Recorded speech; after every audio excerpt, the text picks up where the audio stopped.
Hey, you're back. That's a good thing. I'm getting ready to can up barbecued pork, and I need to can up a lot of it, so come on and let's get started. I are you hanging you from the yard are my wheels. So the first thing we're going to start with is we're going to start with some pork. Look at all these pork loin roasts. Oh my heavens. I have a total of 16 pounds of boneless pork loin roast here, okay? I got these on sale. I did pretty good. These right here are about $5-6 a piece. These right here are about $7 or $8 a piece. And then here I've got some more of my maple bacon that I'm going to be using. It's a slab of bacon. You can put in a couple slabs if you like, but I'm doing this just for the bacon grease and for the flavor. And I am adding this to my barbecued pork. So, and this isn't pork and beans. This is just barbecued pork, and I do it very similar. The sauce very similar, except for that I use more onions and things. So this right here is a partial onion that was in my refrigerator. Let me see if I can't salvage it here real quick. I'm just going to put this in some of my garlic confit oil. Good. And this is how we're going to caramelize our onions in this garlic confit oil. Okay. I use about a pint of this a week. This is good stuff. Okay, so here we're just roughly chopping our onions. That's fine. And I've got 2½ onions. I want to use this onion that I had in the refrigerator. Normally I'd use 2 or 3, but I had a half an onion that I needed to use up in the refrigerator. So when I get these onions all cut up, I will be right back. Okay, now we're just going to take a bowl of garlic here. And now, you know, there's several ways that you can break apart a bowl of garlic. And you can just put a couple of stones in 2 small bowls and shake them up and shake them right apart. Well, that's the best way for me right there. I only need a few. So you could totally get the paper off them by shaking them in a cup or a bowl, or even like a cocktail shaker with a few stones or marbles. And you could shed these puppies of their paper shrouds really, really fast. Okay, so we have 6 or 7 cloves of garlic here. I'm just going to take them.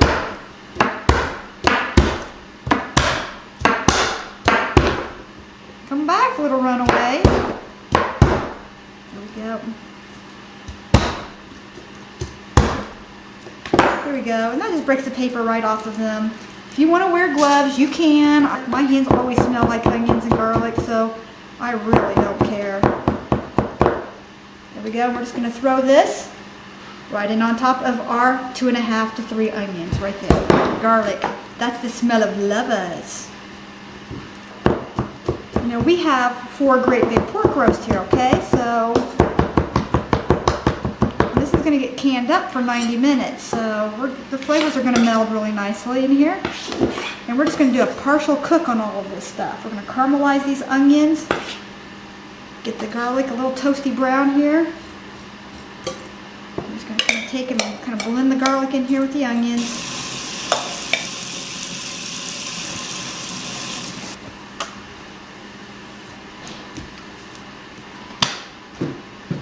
This is so important. I can't even begin to tell you how important that it is not to cross-contaminate your food. And I'm putting on rubber gloves for this. I'm not risking it, not when I'm canning. Just a wipe and clean. Okay, now we've got this all clean. Make sure I don't get my shirt in that. Just gonna open up this thing of bacon here, and I'm just gonna chop up my bacon. And this is just that maple bacon. That's the flavor that I like. There we go. I'm just going to sit here and do a quick chop on that. I'm going to use a different knife for that.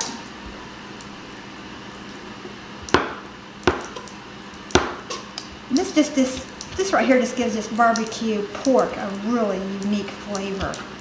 This is so much easier to do when this is partially frozen. I had it sitting out a little bit too long. Let's see if I have better luck with this knife. There we go. Okay, I guess it's because I sharpened this one. This one's a little bit better. Alright. So we're just cutting our bacon into bite-sized pieces. And when we cook this, we're not going to fry this up till it's crispy either. We're just going to cook this up till we render the fat and it's still a soft bacon. Because remember, this is going to get canned for 90 minutes, so that's fine. We're just going to have all this nice and separated here. Did you hear my faucet dripping? Yeah. Right, we're going to do the same thing with this side. I'm just going to remove these.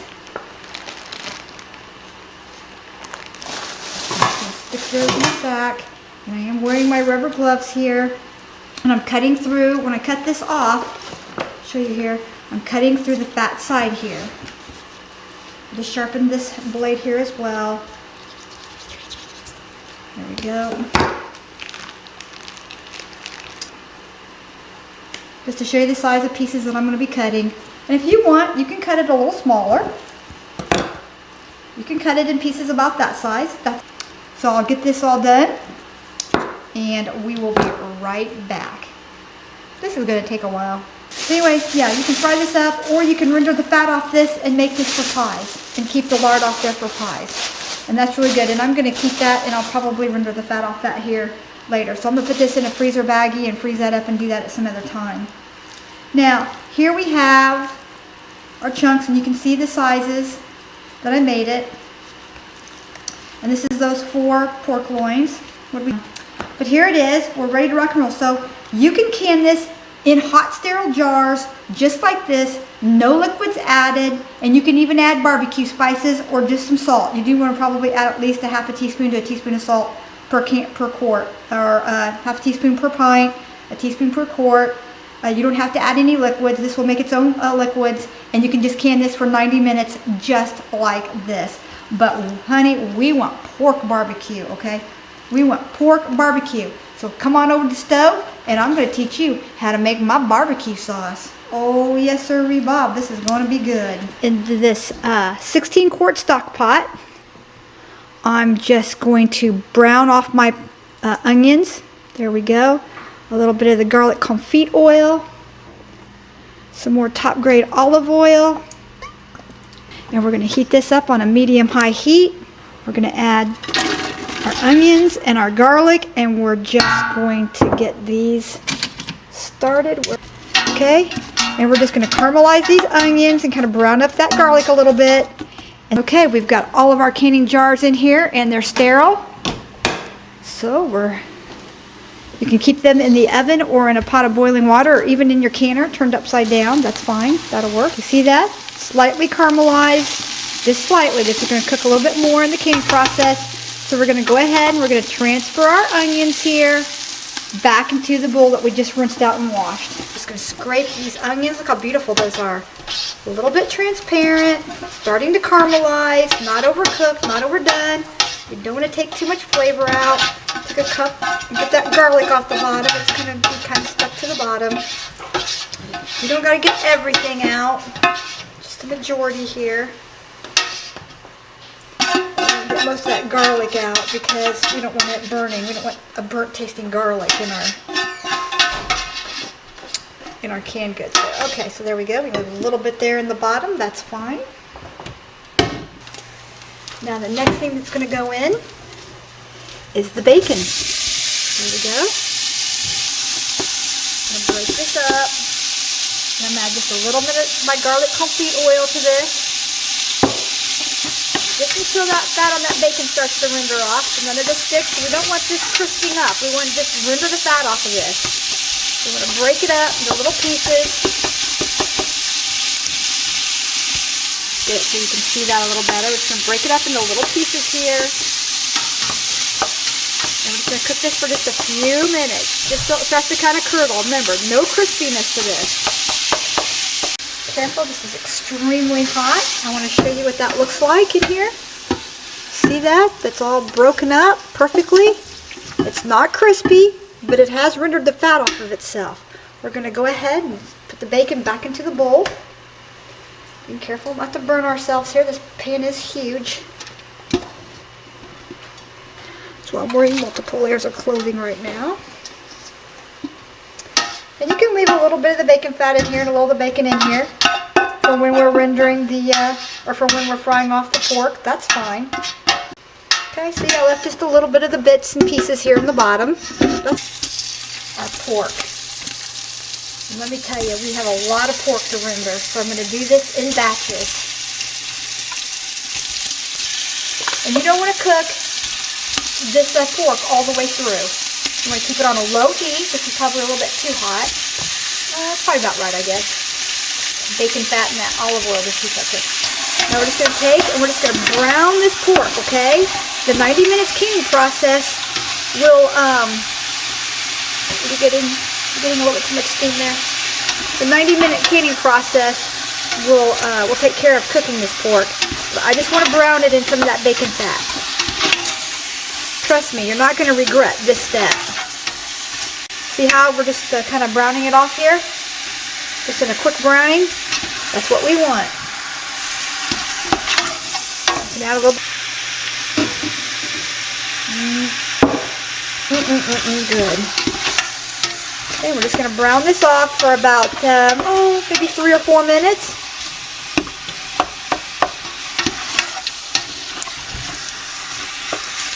Keep moving it. Okay, and when we get all of this done, it's going to take about 4 batches. Then we will be right back. We'll be ready to make our sauce. Here, we're just doing this in batches. So it's going to take about 4 batches. We've got the bacon. We're adding just a little bit of the bacon and the onion back into it again. Some of the olive oil. Giving it a blend. Remember, we're not cooking it through. Then we're taking it over here and putting it in our next biggest pot. And we're keeping it hot right here under here. And we're just going to keep right on going. Like I said, we're just browning it. Alright, and then we're going to get our canner ready to rock and roll here in just a minute. I just want to get all this rendered first. And then we're going to start putting together the sauce. And this may take a lot of time, may feel like it takes a lot of time, but I'm telling you, this is absolutely worth it. I'm telling you, this is absolutely worth it. Absolutely worth it. You can add teriyaki to this and put this over rice and put these on skewers and bamboo skewers, and you can have some sort of a Chinese dinner night. You can add a little bit more heat to this if you like and make your sauce a little hotter. Make this the way you like it. I'm giving you my recipe for this that I made up for it. If you reuse this, please give me credit, like the rest of my videos, because I work really hard to bring these my best recipes to you. And this is my test kitchen, and I like to bring good home, the things that people have in their actual kitchen cabinets. A lot of people don't have swordfish in their refrigerator. We live in the Midwest. We just don't have access to that kind of thing. Even shrimp here is hard to really get. Lobster, you just don't even see the lobster tanks anymore. So there's a way to present food and to have food and to feed your family on a budget. You can bring them, canning and preserving food is the best thing you can do for your family. You don't have the chemicals, you don't have the salt content. I mean, there's just, what's in it because you made it. And there's just no better way to show your family that you love them than just to produce this food en masse. And when you open my cabinets, you see canning jars and dehydrated fooding jars. You just don't see the canned goods. So, a lot going on. So let's get back to it and let's make our salsa.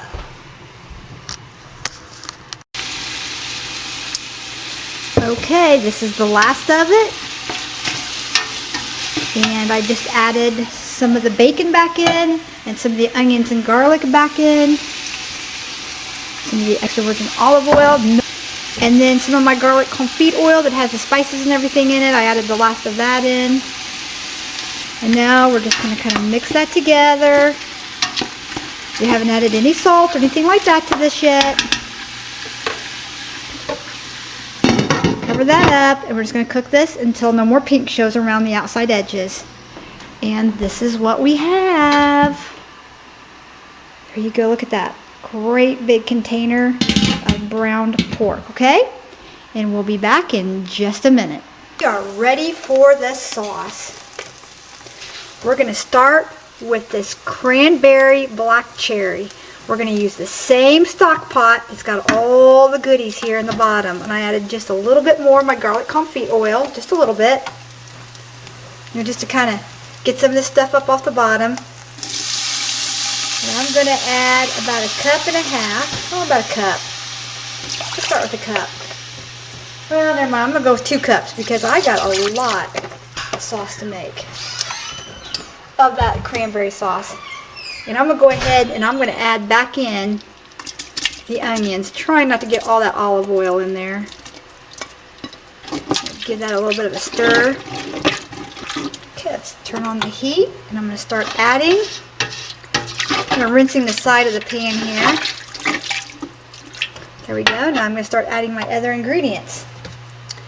Here I have some frozen chicken broth. See that right there with some frozen chicken broth? And I'm just going to go ahead and add that now. And you can add as much of that as you like. I'm just going to add in one thing of it there. That'll be enough. Now to that, I'm going to add me some dark brown sugar. Now, if you don't have dark brown sugar, use regular brown sugar. But all you want to do is just add more molasses, because all brown sugar is refined sugar and molasses. And we're just going to add a little bit here. I added about a half the bag there. See? I added about a half of a 2-pound bag, so about a pound of brown sugar then, just for now. And here we have some grandma's molasses, and I'm going to add 1 tablespoon, 2 tablespoons, 3, 4, 5, 6, 7, 8, 9, and 10 tablespoons of molasses. I love me some blackstrap molasses. I'm going to add in 1 64-ounce bottle of ketchup. Add that all in. Man, we're making a gooey mess, but this is so good. And you can rinse this bottle out with water. That's fine. I use bottled water or distilled water when I'm rinsing this out, and I will do that here in just a minute. In fact, I'm not going to quite add it. Well, yeah, I need the sauce. I'm going to add it all in. I need the quarts of sauce to add to my pork, so I'll rinse that out here in just a minute. And instead of adding water, you can just add some more of that black cherry juice, okay? 8 tablespoons of yellow mustard. There's 1, 2, 3, 4, 5, 6, 7. That's plenty. That's plenty. All right. Okay. Now we're going to add 1 tablespoon. Oop, that's all of it. Almost 2 tablespoons of dry mustard. You should go the full 2 tablespoons. I keep that jar. We can recycle that jar and make some more dried mustard, dehydrated mustard. Yes, I make my own. Kind of stir and kind of blend that in a little bit here before we go any further. Okay. Now we are going to add just a few shakes of the celery salt. Not much.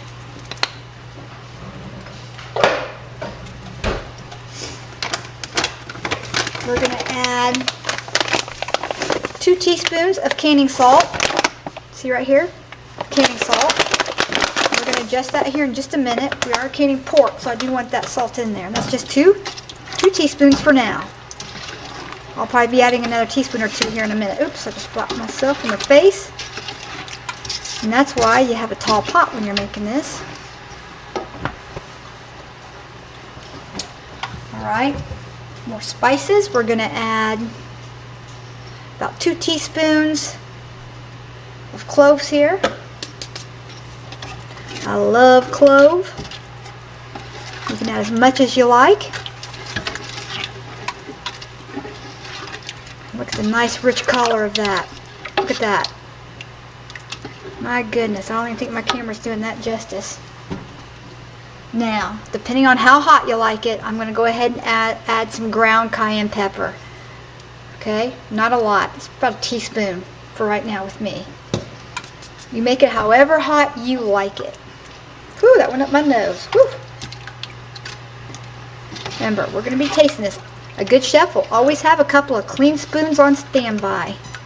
And when this comes up to, when it's heated through, so you don't make yourself sick, and especially spices seem in storage and food storage, spices get a little stronger in storage. So if you don't get it too hot, or else it'll be too hot for you to eat it once it's heated up. And things like cayenne pepper and hot spices like this, hot peppers, they will get hotter, just like with chili or something, as it's heated.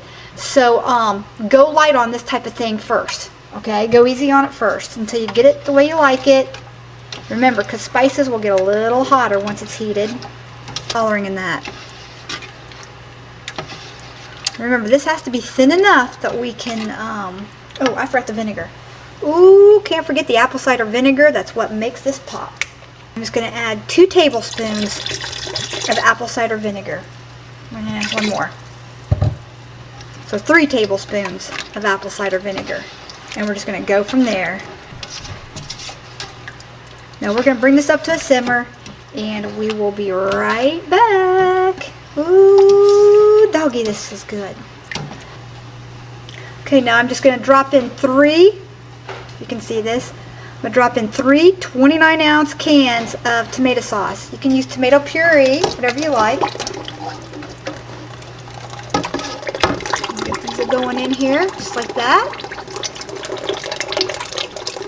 Still heating this up, getting it bubbly, getting that chicken stock, frozen chicken stock. You can add more chicken stock if you like. That was my last one, so I don't want to put anything fake in here. I'm going to rinse these jars out here with a little bit of the vinegar or the black cherry juice. Okay, right now we are up to, I guess, oops, don't drop in there. Turn this around. Okay, right now we are right here, so we are at about 6.5 quarts of juice right now. Okay, we're going to give this a nice stir, and we're just going to keep going with it here. And we're just going to keep adding brown sugar, mustard, cayenne, molasses, vinegar. We're just going to keep adding it until we get enough sauce and we get the taste the way we like it. And then we're going to add the maple syrup. And I'll probably add about 3/4 of this bottle right here. I'll probably add about half this bottle. It's a 36 fluid ounce bottle, so it's 1 quart 4 ounces of syrup.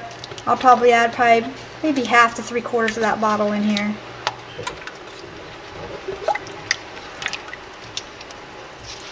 Okay, so we'll be back when it's bubbly and it needs a taste testing.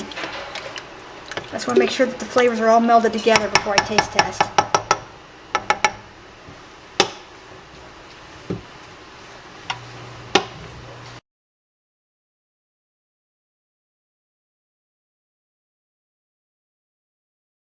Alright, so I just dropped my other camera down into the sauce. Alright, so I had to start all over again. So I'm about an hour behind schedule now getting this done. So please bear with me. I'm hoping that this camera, the sound on it's not very good, so I'm going to speak as loud as I can. So do as I'm doing, whether you can hear me or not. Alright, so here we have all of this really great meat. I'm just going to kind of stir it and kind of get the sauce back into some of it here. And I'm not even going to worry about putting this in there. And I'm just going to fill up the jar pretty tight here. There's enough meat here for 2 people. Okay, I'm going to kind of pack that a little bit. Then I'm going to put this on like this. And here's that delicious sauce that I made. And I did add a little bit more. This is so good, people. Alright, now we're just going to take this right here.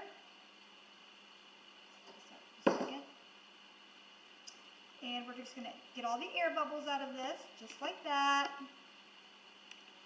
Oh, I'm hoping you can hear me. I'm going to have to talk pretty loud. This camera's sound on this camera. This is a GE camera, and it just is not, it has terrible sound. Okay, get all those air bubbles out. Just keep trying. Okay.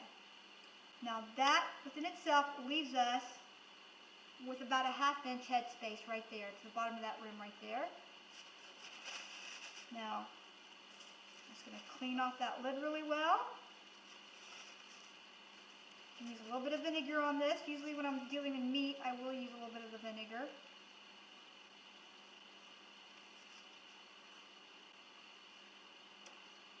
Use your finger, check for any cracks or breaks. Oh, got some doubles here.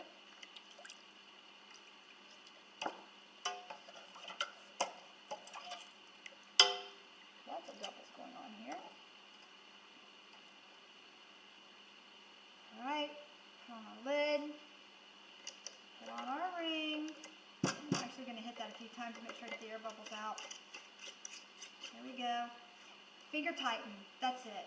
And then we're just going to carry this over and we're going to put this into the canner. And we're going to can this for 90 minutes at 10 pounds of pressure.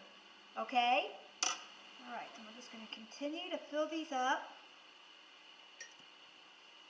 Like I said, it's just my husband and I. You can do quarts. These are 1.5 pints, and you can see the meat's not cooked through all the way. I didn't want it cooked through all the way because it's going to cook the rest of the way in the canner. Perfect. A little bit more.